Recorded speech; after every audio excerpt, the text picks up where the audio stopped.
At T-Mobile, our critical mission is providing unparalleled 5G coverage for when connectivity is mission critical. Introducing T-Priority, America's best 5G network experience for first responders, even in times of congestion. More capacity, faster speeds, better coverage. T-Priority from T-Mobile, built for tomorrow's emergencies, ready today. Discover more at t-priority.com. For qualifying organizations on eligible rate plans, coverage not available in some areas and may be impacted by emergencies. Empower. Claire is practicing her breathing for her upcoming yoga retreat in Bali. Has she ever done yoga before? No. But Claire worked with Empower on her savings and investment strategy. She got good at money, so she can be a little bad. Empower. Invest well, live a little. Join our 19 million customers today at empower.com. Past performance is not indicative of future returns. Investing involves risk. You may lose money. Advisory services are provided for a fee by Empower Advisor Group, LLC, EAG, a registered investment advisor with the Securities and Exchange Commission. Om Namaste.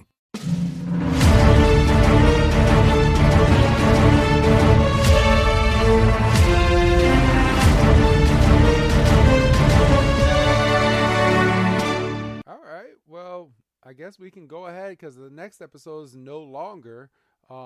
It's in episode 3. It's called I Hope I Can Evolve Too, or translated from Japanese, I Want to Evolve Too, right now. And that is what the episode is called. And I think we can kind of just dive on into it. Are you ready? I absolutely am. Yep. This episode is only 10 minutes. It's 14 minutes long total, but it's only 10 minutes long for the episode length that we're going over. So we start this episode off with a hoppet coming through the grass, and it floats onto the beach, and hoppet then evolves into a skiploom, and skiploom just goes and gets ready to flutter away. But right as it's about to flutter away, we get the alarm clock of Haru going off at 6:30 in the morning. And Haru goes, what's that? Sorry to stop you in mid thought. Before we moved on, I wanted to ask, how did you like the way they dealt with evolution here? I really did like it. That was a really cool thing. They made a nice little bright light, which obviously came in post. So it looks like what they did was they basically just shined like an animation light and made it so bright and white, and then there's skiploom. So I think you kind of had to do the evolution that way, because I don't think you can really capture the way evolution is supposed to be just doing it the other way. Very, very true. But I was very impressed as well. Yes. And I also like the look of Skiploom as well, so that helps. I know. It just looks like a nice little plushie. You just want to just go and just cuddle. Just put it right on my shelf. Just stay right there and look cute. So, yeah. So Haru is waking up and she's like, "Oh, I gotta get up." I gotta get up. I gotta wake up, put makeup on, get into my suit, eat some breakfast, and check my messages. Wait, no I don't! Is it really true? My commute from door to door is only seconds! Plus, I can wear whatever, no heels necessary, and no email to check in the morning. And Psyduck is like, "Girl, I'm still asleep." he just looks over at her and it's like, I don't want to get up. And I do like. You gotta worry about that. I do like the animation of what they did right here. So again, they worked on the water. So they made hot cocoa, and the way they made the hot cocoa is it looks like she already had the mix inside of her mug, and then she poured in some hot water, which looked amazing, by the way. And then she just filled it up, and she has a nice little stirrer right there to stir her hot chocolate. And she's like, "Time to get up, sleepyhead." And she walks over to Psyduck, and Psyduck is like, "Girl, I'm on vacation."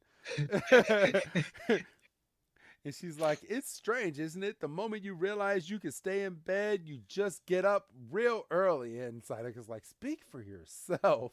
And Like, Psyduck, I've never had that feeling a moment in my life. What are we doing here? and she opens her side Oh, door. She looks out into the sun. Psyduck is looking up and is like, man, I want to go back to sleep. And then she's like, she looks off into the distance and she's breathing in the nice fresh air of the morning. And this, I wanted to do this part of the scene, and I'm gonna give it over to you because I thought it was so freaking cool. But she's on a bike with Psyduck, or no, she's on the scooter with Psyduck, and Psyduck is in the basket, and mm-hmm. the ground's not regular ground, so you could tell that there's like little intermediate bumps, and over every single bump, you just hear Psyduck go, it's like,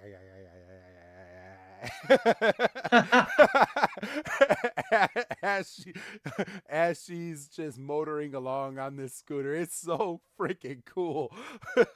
And she's like, I wonder which Pokemon I'm going to meet today. It's so nice outside. I wonder which Pokemon we'll meet today. Mudkip? What are you looking at? Oh! Alyssa. Just doing some morning rock climbing, I guess. Kind of focus in on Alyssa, and she's putting in work. She's going up, and then we see what she's going after. Because that same that same Graveler from the beginning of the last episode that was lifting melodic or whatever it was doing, fighting, yoga, whatever. Metagross. Metagross, I'm sorry, I said melodic. Very different Pokemon.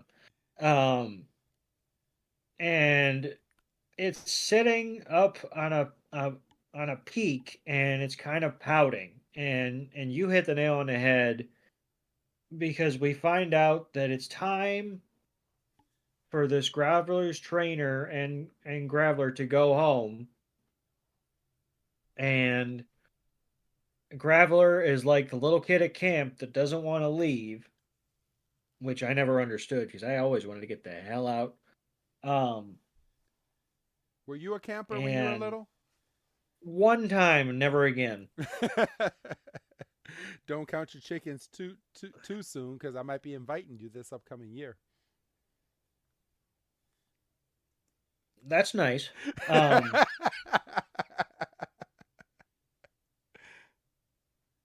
So Graveler's like, nope. If I don't see you, if I don't talk to you, I don't have to go. And Alyssa's like, listen, you're supposed to go home. Your trainer's waiting. And Graveler's like, nope, I don't see you. And Alyssa's like, now, you're being selfish, and all you're doing is making trouble for your trainer. And Alyssa's like, you can always come back. We're not going anywhere. We'll be here next year. And Graveler's kind of like, well, I don't mean to cause trouble. And then the next thing we see is Graveler jumping down with Alyssa on top of him. And, it's a big thud. And Graveler, and he's like, all right, Mudkip, take Graveler to the pier to meet his trainer. And Mudkip's like, come on, buddy, it's this way. And Graveler's like, I know, you don't have to freaking. And I know where I gotta go home. And freaking Haru's like mega impressed, and she's like, that was awesome. You were up there, and you're climbing the rocks, and Alyssa's kind of like, well, I've been doing it since junior high. It's no big thing. So, Alyssa, you're also a rock climber? I did it when I was in junior high. but it's pretty dangerous, so maybe don't try it. Fair enough, but the number of things you can do is amazing. All I'm ever good at is doing things wrong. Instead of focusing on the bad, a better idea is to figure out what you're good at. Pidgeot is way faster in the air than on the ground. Graveler picks up more speed rolling than walking. People and Pokemon are the same like that. Oh. What's that? Did we have a Skiploom staying with us? Ah, it's like Hoppip evolved yesterday. His trainer mentioned it might be happening soon. Nice. I want to evolve too, right now. She kind of has a look on her face like, meh. And we go straight from that scene to Haru just sitting on the side of, I would say kind of like a little deck over the water, and Psyduck is kind of backstroking it in the water, and there's a couple Magikarp, and she's over here feeding the Magikarp some nice little Magikarp food, and the Magikarp are like, oh, this is good. Yeah, good. And Haru is like, man, you're water type Pokemon, aren't you, Psyduck? And that makes you a good swimmer. And Psyduck is just like, yep, sigh. And then we see one Magikarp with a nice little pink star on its back, and it has a floater on it. And and she's like, oh, that's so cute. She's like, but a pool float? Even if you're a Magikarp? And this is when Tyler comes over and he's like, yep, that Magikarp is a regular who's been coming here for like ever. He's like, it doesn't like swimming very well. So we just loan it a floaty. But even though it can't swim, it's still having fun in the water. A Magikarp that can't swim, Doug. Yeah, Magikarp that can't swim. Kind of like James's Magikarp. Yeah. I wonder if they're related. I mean, you would almost think they would have to be from the same gene line. For real. And Tyler's like, instead of finding something you're good at, he's like, try finding something that you think is really fun. And Haru's like, man, you know what? That makes a lot of sense. He's like, still, you might that might make you turn out just like me. And he's like, ha, ha, ha, ha, ha. And we get like a black and white close-up of Haru's face. She's like, You mean refreshing but completely free of humility? this is when Pampor comes over and just pushes Psyduck straight into the water. And Psyduck's like, oh, no. You just messed up my vibe. And it starts making Magikarp, the Magikarp that can't swim with the floaty, start floating into the air. And she's like, oh no, the psychic stuff. And Wingull comes right up and just takes the floater right off of Magikarp. And Magikarp is looking up and is like, oh man, that was my floaty. And it starts to cry because it can't swim. And she's like, Haru's like, I'll go get your floaty back. Take care, Tyler. Bye. And then Tyler's like flopping around with the Magikarp in his arms. And Psyduck and Haru are just looking around. And that's when they notice Dragonite. And I'm going to hand this part on over to you, brother. I have a quick question. What's up? About the health and welfare of that poor Magikarp. What's up? So, we've established that it can't swim without the floaty, right? Yes. I'm fine with that. So, it got blown out of the water by the psychic attack, right? Yes. And Wingull took the floaty. Yes. So, Haru caught Magikarp and handed it over to Tyler, who, as far as we're concerned, never put it back in the water. So I understand Magikarp can't swim, but it also can't breathe either. You're right. But as we find out later, he must have just put it back in the most shallowest part of the water that it could be. Right. But I was concerned that didn't happen right away. Like, What are we dealing with? Like a one Mississippi kind of situation? Like, what are we doing here? Like Tyler probably had it in his arms, and Magikarp is like Magikarp, Garp, Garp, and Tyler's like, "Oh man, you're turning blue, Magikarp," and went to go find us some water. You're not a Gyarados yet. Not yet. Like, bitch, I'm dying. Like, Help me. Help me. Word I can't say on the podcast. Help me. oh man. All right. So yeah, I just wanted to bring that up because that's been bothering me ever since I watched the episode a while back. And I was like, I'm gonna make a note of this because they might have just killed this Magikarp. They might have. But but we don't kill Pokemon in Pokemon episodes. No. Especially not on Concierge where nothing happens. For real. So Haru and Psyduck go running off and trying to, keep track of this Wingull. Yes. And that's when they see Dragonite. Dragonite. And it looks like it just got back from giving a ride to a Bellsprout. Yep. And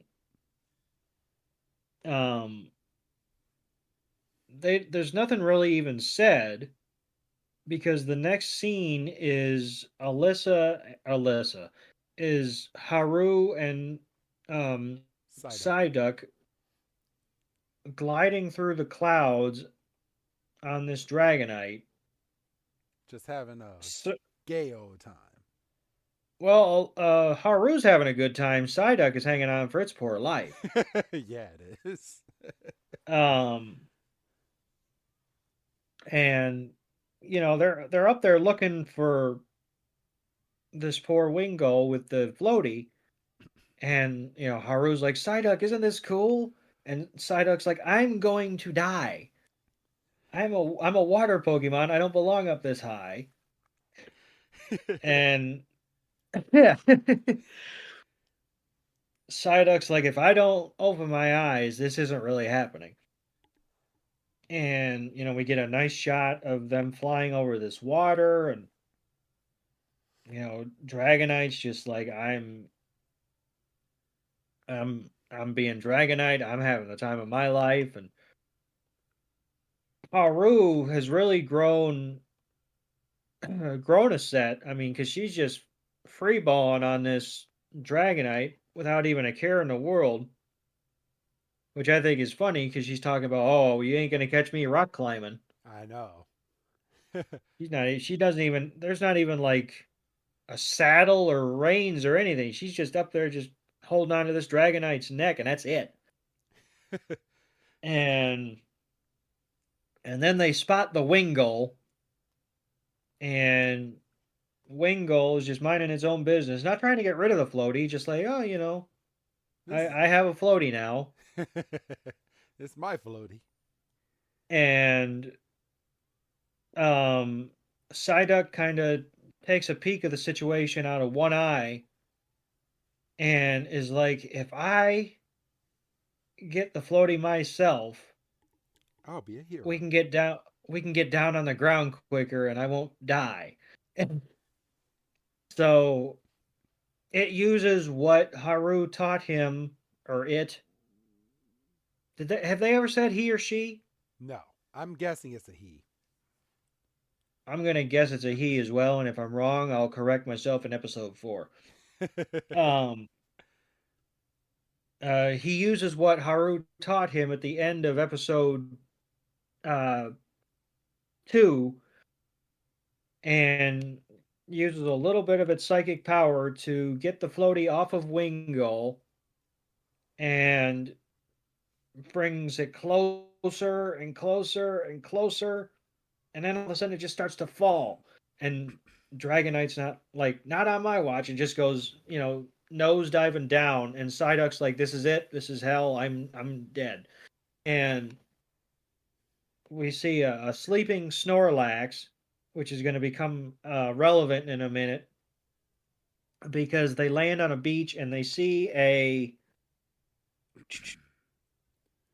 Let's see. There's a Diglett, a seal, and Didine, the antenna Pokemon. yeah, I could see like what looks like a plug. Looks like is that supposed to be a plug on its tail? Not Kind of not really looks like it. not really the plug, but the antennas are coming out of like the sparks on the side. It's an electric fairy Pokemon. So I see it. The whiskers are antennas. yes, Okay. and it's a Well, there again, that's Generation 6 Pokemon. So okay. a little past your time. Little past my sweet spot. Yes. Okay. That looks cool. Once again, another Pokemon I wouldn't mind having on my desk.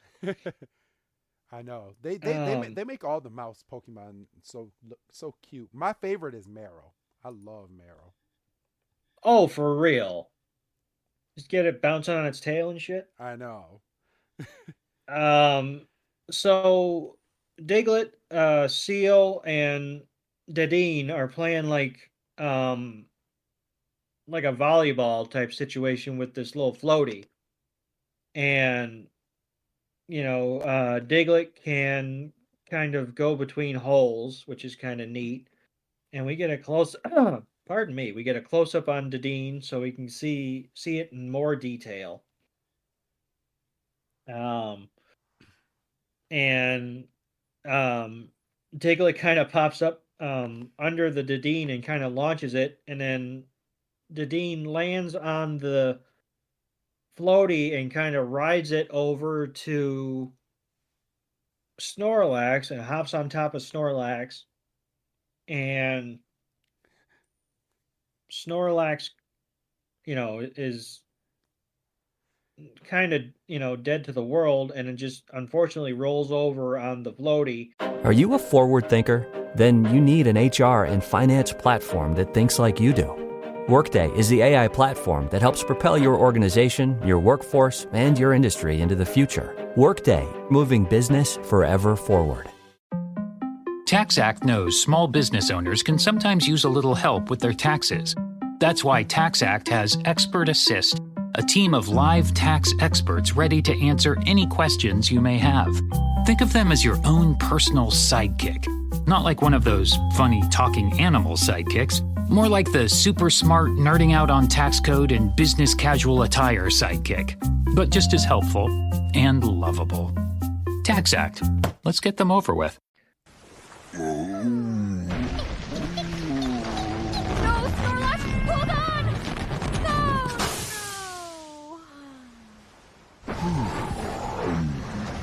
No! You've got to be kidding me. Well, and I just want to point out something that you'll probably appreciate too. As Snorlax is rolling over, Dadine is running on Snorlax as if it was a one of those like wheel circles. As he's turning.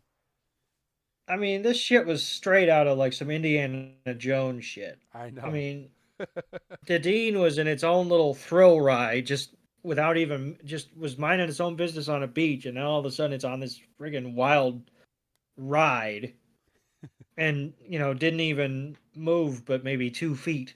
I know. And we then are transported to nighttime, yes. Which is kind of similar to how we ended last episode. And it looks like Haru and Psyduck are making camp for the night. And there's Lampet. And they are being assisted by a Lampet. We get a little bit of explanation out of nowhere. That's not a word. No, it's not, but just roll with it. Exposition. Okay. People are yelling at their phones. Anyway. Half of them are correcting me, half of them are saying, just finish the episode, you're so close. Shut up, all of you. Haru says, I guess for Psyduck's benefit, and I guess for the viewer's benefit as well. The concierges all take turns staying the night in the forest area. Apparently, every now and then a wild Pokemon will get rambunctious. It's alright. That doesn't seem to be happening tonight. Yeah, I don't know what I'm gonna say to Magikarp. It'll be so disappointed. Right. I'll do what I can to fix it. After all, it's going to be a long night. Psyduck's like, yeah, well, what are we supposed to do about this? And he holds up the poor popped floaty. And Haru's like, oh, you had to remind me, didn't you? And she's like, I don't know. But we can't just give it back to Magikarp. He'll be so disappointed. And they decide to make it all pretty. Right. And she's like, I can fix it. And he's got like art supplies and bandages and safety pins, and it's all inflated for like a second, right? And then she hugs it. And then it goes and Haru's sitting there like, oh, mother. And then Psyduck and Lampik come over with, flowers from around the area. And Haru's like, well, these won't fix the holes, but we can make it look good. We cut and we see the finished product. And she's like, I wonder if Magikarp will like this fabulous bouquet. And we can see that Psyduck is done for the day. I mean, he's had about enough experience for a lifetime. And we hear a commotion off in the distance. And they go over to the cliffside. And they see a Magikarp in the water, and it's glowing. And we zoom in close, and we see that it's the Magikarp, Mr. Floaty Magikarp. And it goes into the water. The glow intensifies. And then when it comes back out, it's become a Gyarados. And Psyduck's eyes grow big. And it's like, holy shit. And I want to evolve too. Comes face to face with them, and Haru is so shocked she drops the bouquet. She's like, it's a Gyarados. And then it turns and they get a look at the star, and they're like, could it be? And Psyduck's like, give it the present. And she goes, here's your floaty, and Gyarados is like, oh, floaty schmoty, and it friggin' literally shoots up a waterfall. And Haru's like, I don't think you're gonna need a floaty. And you can work real hard every day and then suddenly evolve all at once. It's cool, huh? Time for bed. Maybe I can evolve into Gyarados too. Metaphorically speaking. We're back in the resort area, and we see that a Bulbasaur and Eevee and Trubbish. Yep. And a Wooper are using, and I forgot about Wooper. Shame on me. They're using the bouquet to play, and Wooper's kind of being like, I'm a Wooper, and we see Psyduck and Haru are working together to make more of them for everybody. So that all the Pokemon can play. And Alyssa comes over and she's like, it looks like you found your talent. And they look and they see that the crowd of Pokemon that want their own like decorative floaties is growing, and she's like, oh boy, and that's the end of the episode. Yep. So how did you like it? Oh, it's like I know she had a decent line. She's like, it looks like I got some work to do, and then fades out. Um, this was my favorite episode so far. Now, keep in mind I haven't seen episode 4, Okay. but this was easily my favorite. I liked how they handled evolution. Um, I liked the Dragonite flying sequence. That was really cool.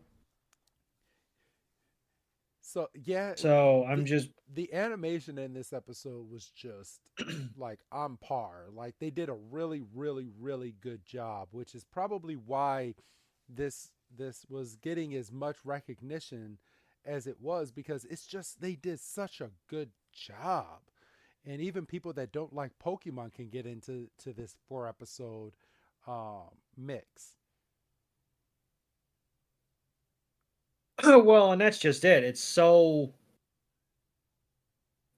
pleasant to look at, and the episodes are so bite-sized.